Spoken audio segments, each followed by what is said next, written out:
Bonjour à tous, bienvenue en direct de l'église Helena. Nous sommes heureux de vous retrouver ce matin pour notre culte d'adoration.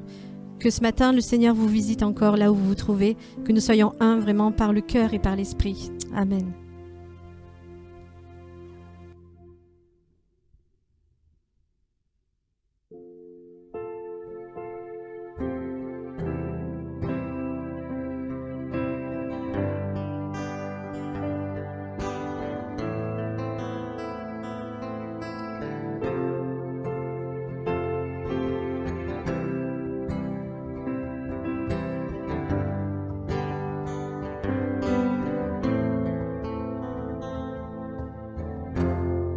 Ton nom est majestueux,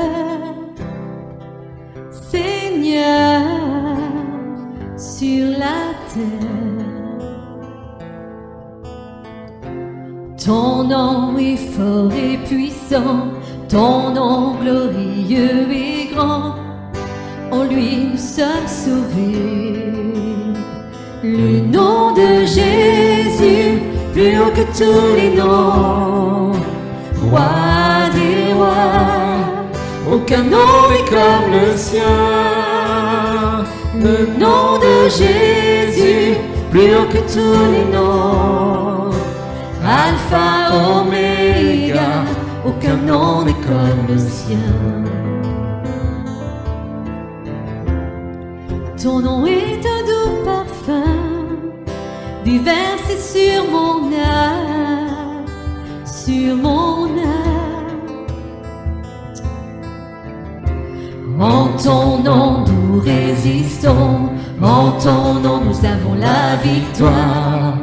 Ton nom est tout puissant.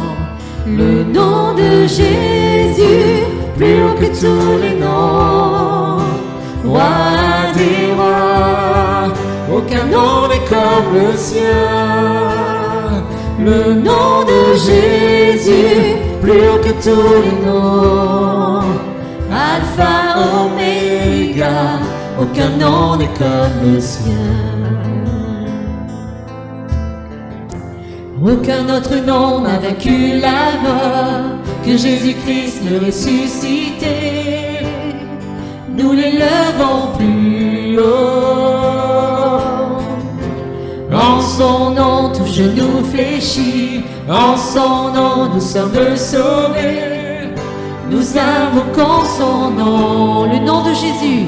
Le nom de Jésus, plus haut que tous les noms.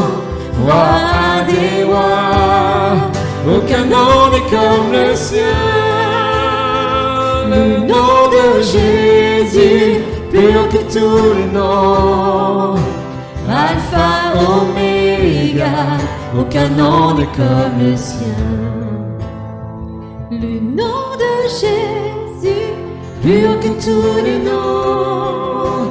Roi des rois, aucun nom n'est comme le sien. Le nom de Jésus, plus haut que tous les noms. Alpha, Oméga, aucun nom n'est comme le sien.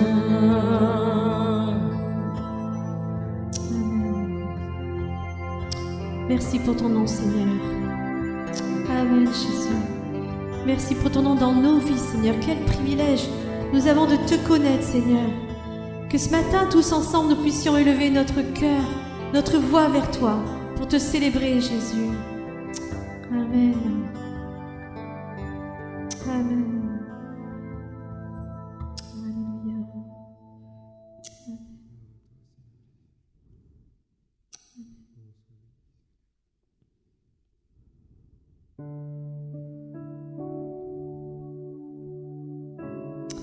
Ce chant nous dit, plus je te cherche, plus je te découvre.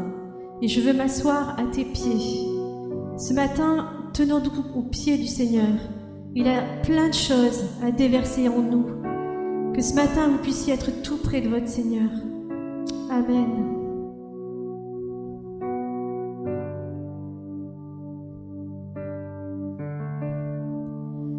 Plus je te cherche, plus je te découvre. plus je te découvre, plus je t'adore.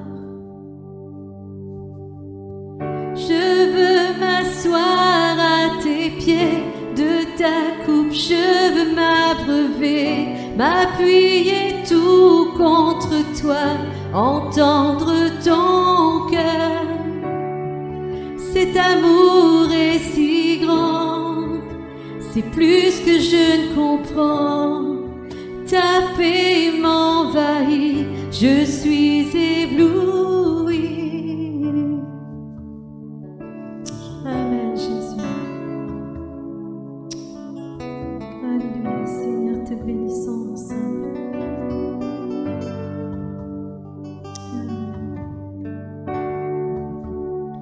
Plus je te cherche,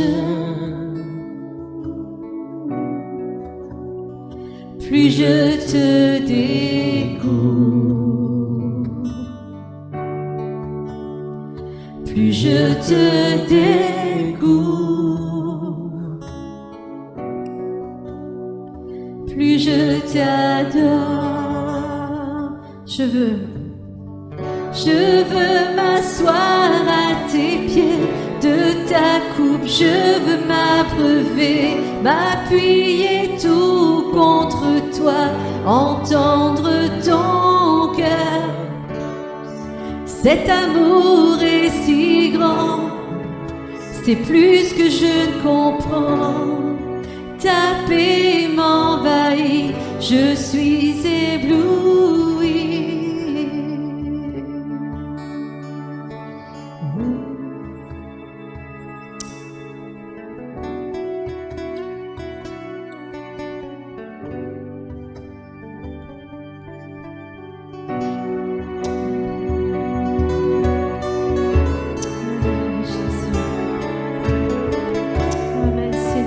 Devant toi ce matin.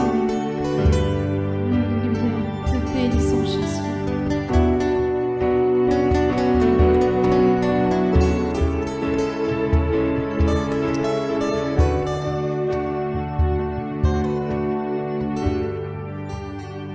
Je veux m'asseoir.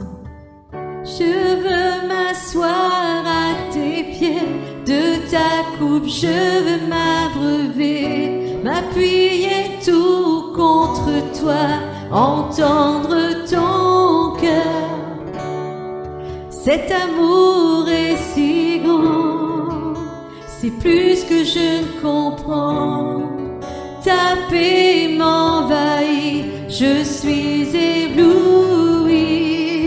Je veux m'asseoir à tes pieds, de ta coupe je veux m'abreuver, entendre ton cœur. Cet amour est si grand, c'est plus que je ne comprends. Ta paix m'envahit, je suis ébloui.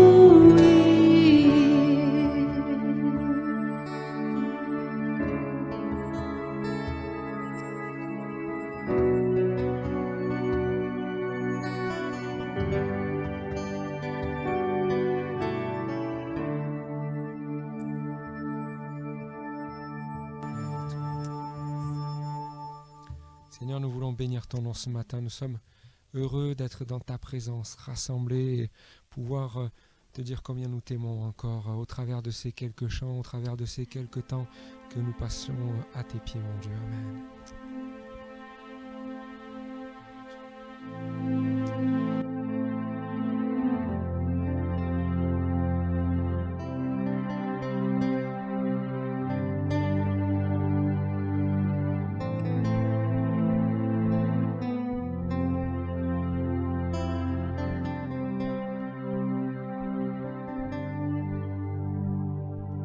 Christ est tout pour moi, il est ma récompense,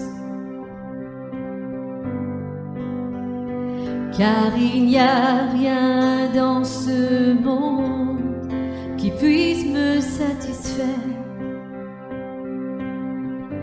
Même dans l'épreuve, mon âme chante, oui pour toujours, il m'a sauvé.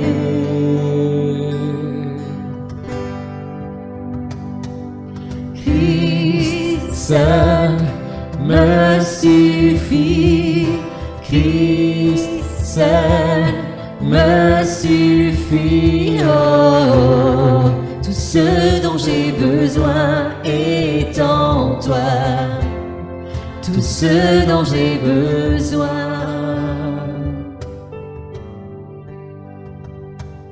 Christ est mon Seigneur, la joie de mon salut. Et cet espoir est sans fin, le ciel est ma demeure. Même dans l'orage, mon âme chante, Jésus est là, à Dieu soit la gloire. Christ seul me suffit, Christ seul me suffit, oh, tout ce dont j'ai besoin est en toi, tout ce dont j'ai besoin. Christ seul me suffit. Christ seul me suffit, Christ seul me suffit, oh, tout ce dont j'ai besoin est en toi, tout ce dont j'ai besoin.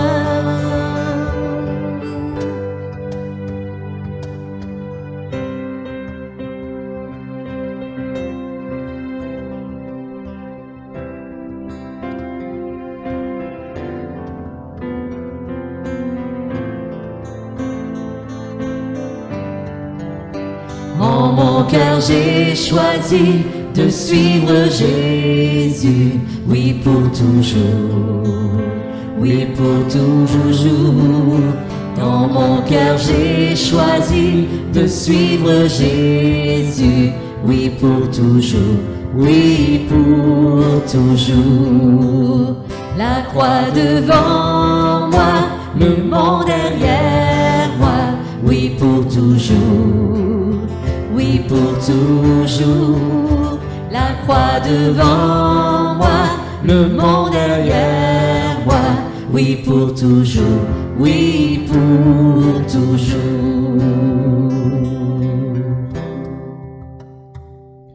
Christ seul me suffit, Christ seul me suffit, oh, tout ce dont j'ai besoin est en toi, tout ce dont j'ai besoin. Une dernière fois. Christ seul me suffit, Christ seul me suffit, oh, tout ce dont j'ai besoin est en toi, tout ce dont j'ai besoin.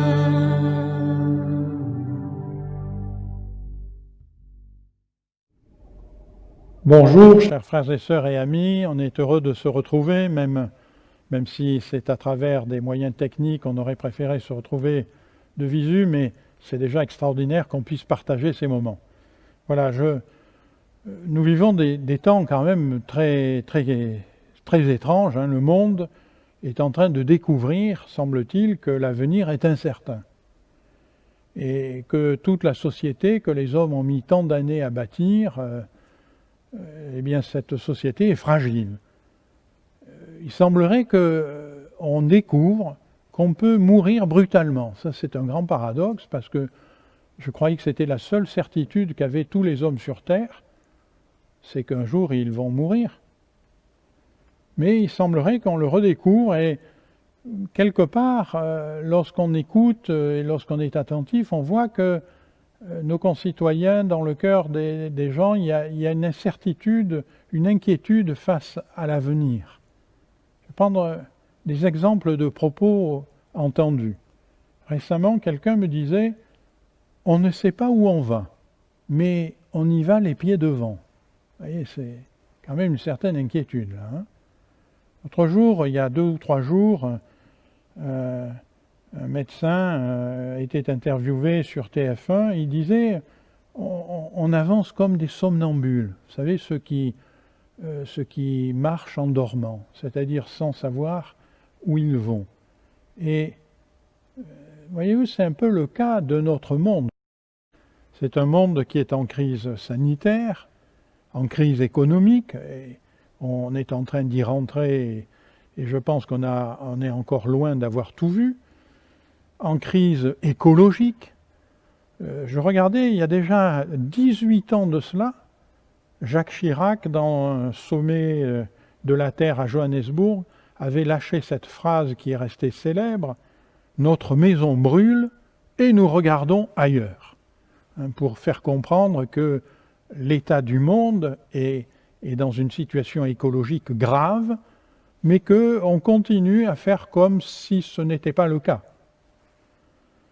On est dans une crise morale et je regardais, c'est très étrange de voir qu'un magistrat de la Cour des comptes, Bernard Attali, un haut fonctionnaire, a écrit dans le journal Les Échos l'année dernière une société qui appelle niveau de vie le simple pouvoir d'achat trahit ses vraies priorités. C'est-à-dire que dire que le niveau de vie se résume à un pouvoir d'achat s'en dit long sur la crise morale que vit notre société. Il y a une chanson récemment qui dit « Le monde change, il s'est déplacé quelques vertèbres ». Je ne sais pas si vous l'avez entendu. Eh bien, ce n'est pas simplement un monde qui change et qui s'est déplacé quelques vertèbres, c'est un monde qui va vers sa fin. La parole de Dieu, le Seigneur Jésus, dans Matthieu 24, 14, va dire ceci, « Cette bonne nouvelle du royaume sera prêchée dans le monde entier pour servir de témoignage à toutes les nations. Alors viendra la fin. » Vous voyez, la Bible parle dans plusieurs passages de la fin de ce monde que nous connaissons. Et le monde, dans cette crise qui ne cesse de s'accentuer, est en train d'aller petit à petit vers sa fin. Et il me semble qu'il y a une très grande différence entre l'inquiétude et l'angoisse de l'avenir qui vont s'accroître, qui va s'accroître dans le monde. Parce que les gens, même s'ils ne sont pas bien conscients de tout cela, ils voient bien que les choses vont pas dans un bon sens. Et c'est la crainte et l'angoisse vont s'accroître de plus en plus. La Bible nous en parle. Mais quelle différence avec la paix du chrétien. Une paix qui résulte de notre foi, qui résulte d'une assurance profonde dans nos cœurs et dans nos esprits. Et je voudrais partager avec vous ce texte de l'apôtre Paul dans la 2e épître de Timothée au chapitre 1, les versets 9 à 14. Il dit ceci, « Dieu nous a sauvés et nous a adressé une sainte vocation, non à cause de nos œuvres, mais selon son propre dessein et selon la grâce qui nous a été donnée en Jésus-Christ avant les temps éternels, et qui a été manifestée maintenant par l'apparition de notre Sauveur Jésus-Christ, qui a détruit la mort et a mis en évidence la vie et l'immortalité par l'Évangile. C'est pour cet Évangile que j'ai été établi prédicateur et apôtre, chargé d'instruire les païens. Et c'est à cause de cela que je souffre ces choses, mais je n'en ai point honte, car je sais en qui j'ai cru. Et je suis persuadé qu'il a la puissance de garder mon dépôt jusqu'à ce jour-là. Retiens dans la foi et dans la charité qui est en Jésus-Christ le modèle des saintes parole que tu as reçue de moi. Garde le bon dépôt par le Saint-Esprit qui habite en nous. L'apôtre Paul dit, il nous a sauvés et il a mis dans nos cœurs une assurance quant à notre devenir.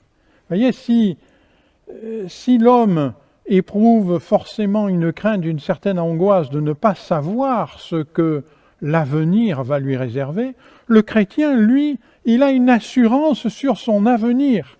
Il sait, et l'apôtre le rappelle ici dans le passage que nous venons de lire, Jésus-Christ a détruit la mort et il a mis en évidence la vie et l'immortalité par l'Évangile.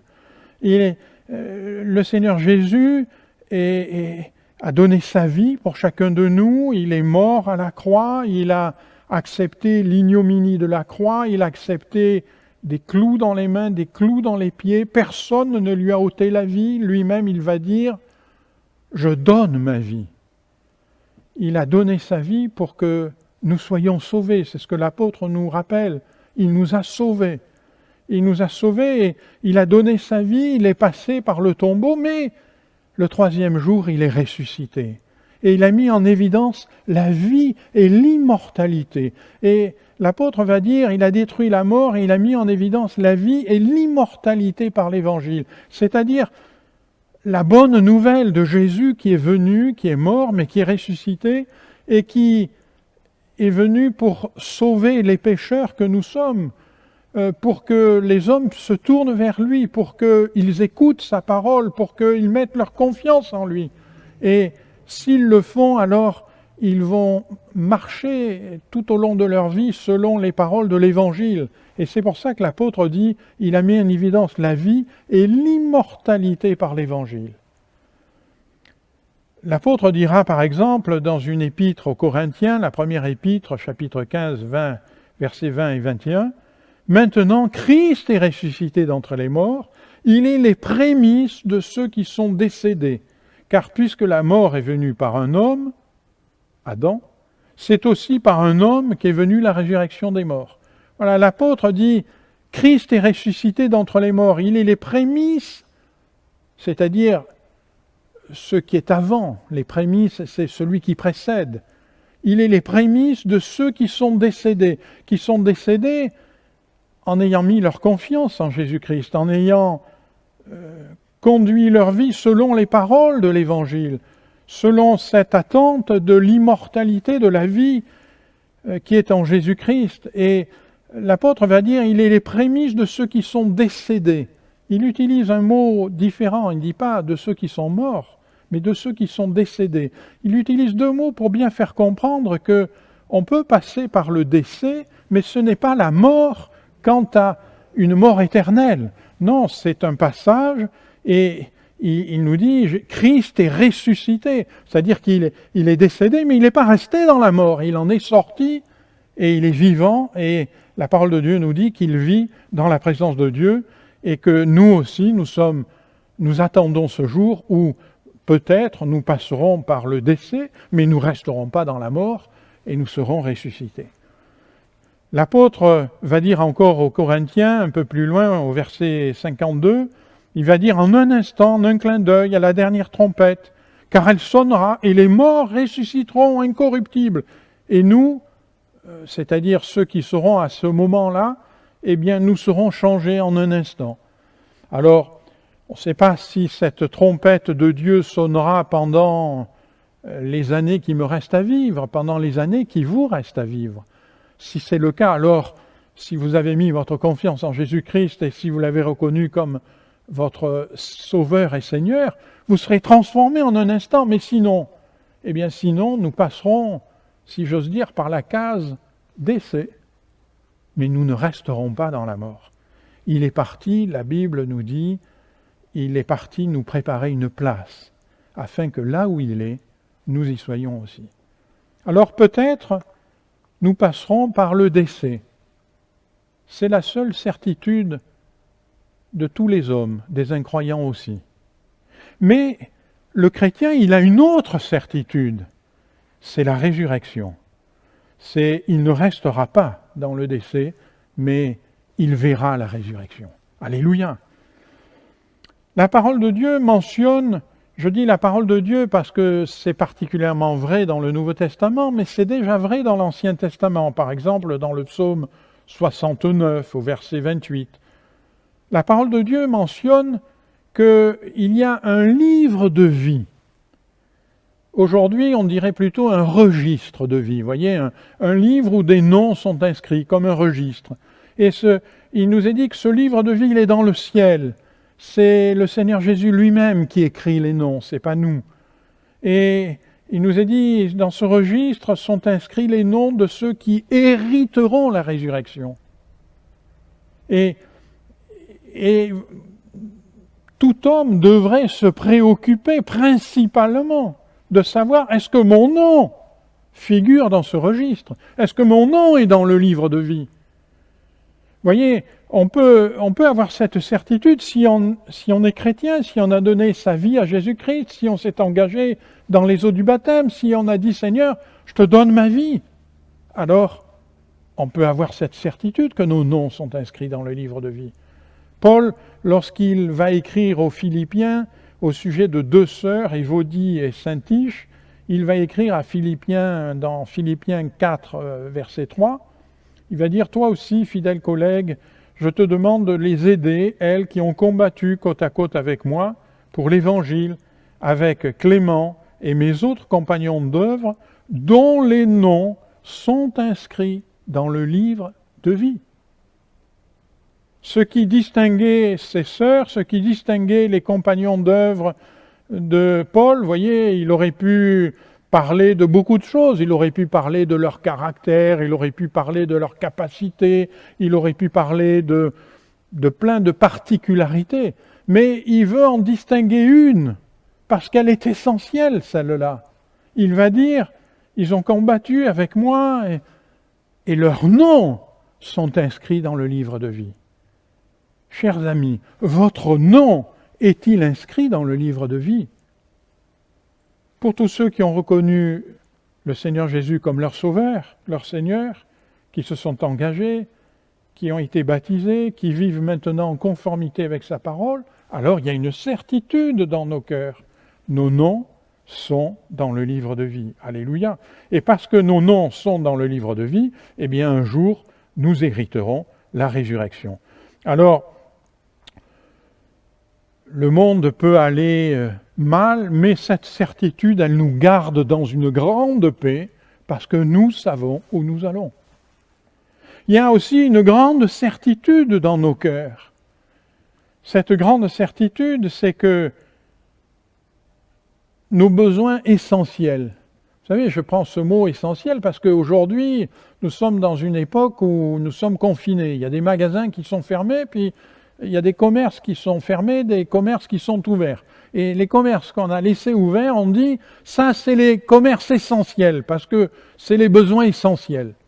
Alors dans les besoins essentiels, il y a bien sûr la nourriture, des choses comme ça. Hein. Eh bien, pour les besoins essentiels de nos vies, le chrétien, il est aussi dans une grande paix, parce que son Père céleste pourvoit pour lui. L'apôtre Jean va écrire dans sa première épître, au chapitre 3 et verset 1, « Voyez quel amour le Père nous a témoigné pour que nous soyons appelés enfants de Dieu, et nous le sommes. » Nous sommes enfants de Dieu. Et notre Père, comme tous les pères, chers amis qui m'écoutez, si vous êtes un père, vous prenez soin de vos enfants. Eh bien, notre Père prend soin de nous. Et le Seigneur Jésus dira dans Matthieu 6, 25, « Ne vous inquiétez pas pour votre vie de ce que vous mangerez, ni pour votre corps de quoi vous serez vêtus. La vie n'est-elle pas plus que la nourriture et le corps plus que le vêtement ?»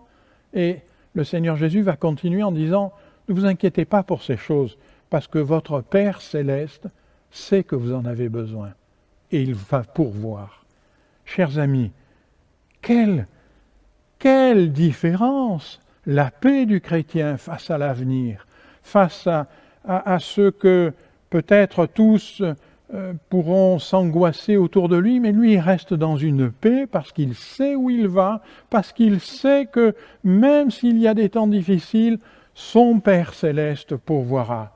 Il y a aussi une grande certitude dans le cœur du chrétien sur l'autorité et la puissance de Jésus. L'apôtre, on l'a lu tout à l'heure, va dire « Je sais en qui j'ai cru ». Et je suis persuadé qu'il a la puissance de garder mon dépôt jusqu'à ce jour-là. Je sais en qui j'ai cru. Notre foi, elle est en Dieu et en son Fils Jésus. Et le Seigneur Jésus, lorsqu'il est ressuscité, il va se présenter aux apôtres et il va leur dire dans Matthieu 28, verset 18, « Tout pouvoir m'a été donné dans le ciel et sur la terre. » Tout pouvoir m'a été donné dans le ciel et sur la terre. Chers frères et sœurs et amis, rappelez-vous que le Seigneur Jésus est celui qui a tout pouvoir. Les situations de nos vies, les incertitudes de nos vies, il a le pouvoir de donner l'issue favorable. C'est lui qui a ce pouvoir-là. Voyez-vous, déjà dans l'Ancien Testament, dans le livre de Josué, au chapitre 5 et au verset 14, il nous est dit que le Fils de Dieu, qui ne s'est pas encore incarné, mais qui est Jésus avant son incarnation, se présente à Josué comme étant le chef de l'armée de l'Éternel. Et la traduction littérale de ce mot « chef », c'est celui qui a la responsabilité de la suprême décision. C'est-à-dire celui qui va trancher les situations, celui qui a l'autorité suprême. Jésus a tout pouvoir et il décide de l'issue finale de toutes les situations. Mon ami, mon frère, ma sœur, mets ta confiance en Jésus, confie ta vie, confie-lui ta vie. Il est celui qui a tout pouvoir, il est celui qui décide de l'issue finale de toutes les situations. Et il t'aime, il a donné sa vie pour toi. Comme Paul, nous savons en qui nous avons cru. Nous savons qu'il a la puissance de garder notre dépôt. Paul disait, il a la puissance, je suis persuadé qu'il a la puissance de garder notre dépôt.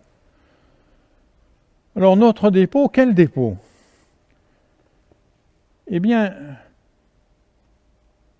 ça vaut la peine qu'on s'arrête sur cette question parce que les traductions de Bible semblent presque dire des choses différentes. Par exemple, la traduction d'Arby, ainsi que certaines autres, traduisent « de garder ce que je lui ai confié jusqu'à ce jour-là ». De garder ce que je lui ai confié. Donc, il semblerait que le dépôt, dans cette traduction-là, soit le dépôt de ce que nous avons confié au Seigneur Jésus. Mais d'autres traductions, par exemple la Nouvelle Bible Second ainsi que de la Semeur et d'autres, traduisent « de garder ce qui m'a été confié jusqu'à ce jour-là ». Et dans cette traduction-là, c'est plutôt quelque chose qui nous a été confié. Pas que nous avons confié à Jésus, mais plutôt que Jésus nous a confié. Il y aurait donc, voyez, la Bible Second d'origine traduit par notre dépôt sans préciser, si j'ose dire, dans quel sens il a lieu, si c'est de nous vers Jésus ou de Jésus vers nous. Et je crois, frères et sœurs, que c'est un double dépôt. Je dis c'est un double dépôt parce que, comme on l'a dit tout à l'heure, lorsque vous vous êtes engagé, lorsque vous avez donné votre vie au Seigneur Jésus, lorsque vous êtes passé par les eaux du baptême, vous avez dit au Seigneur Jésus, je te donne ma vie. Vous avez donné votre vie au Seigneur Jésus. En disant cela, vous avez donné vos projets, vous avez donné vos aspirations, vous avez donné votre devenir. Vous lui avez dit, je te fais confiance, je te donne ma vie pour que toi, tu l'orientes, que tu la conduises, que tu la diriges, parce que je te fais confiance. Vous lui avez donné votre vie. Et d'un autre côté, il y a aussi un dépôt que le Seigneur fait à notre égard. il nous donne sa parole, il met en nous ses sentiments, il met en nous son esprit, et nous recevons de lui un dépôt.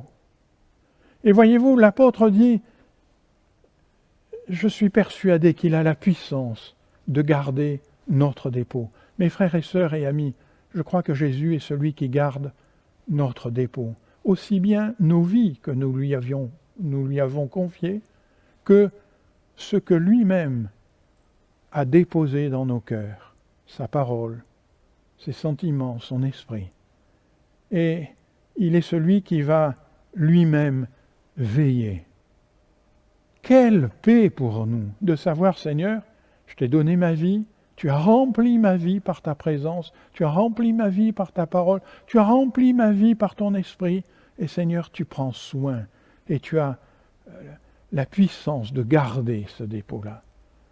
Alors, mes frères et sœurs, je ne voudrais pas être trop long, mais oui, la situation du monde va aller de plus en plus mal. Quelquefois, nous entendons des hommes, des femmes qui prient pour que le monde s'améliore. Bien sûr, c'est une prière que nous pouvons formuler parce que nous souhaitons dans nos cœurs que les choses s'arrangent. Mais la parole de Dieu ne nous dit pas exactement ça.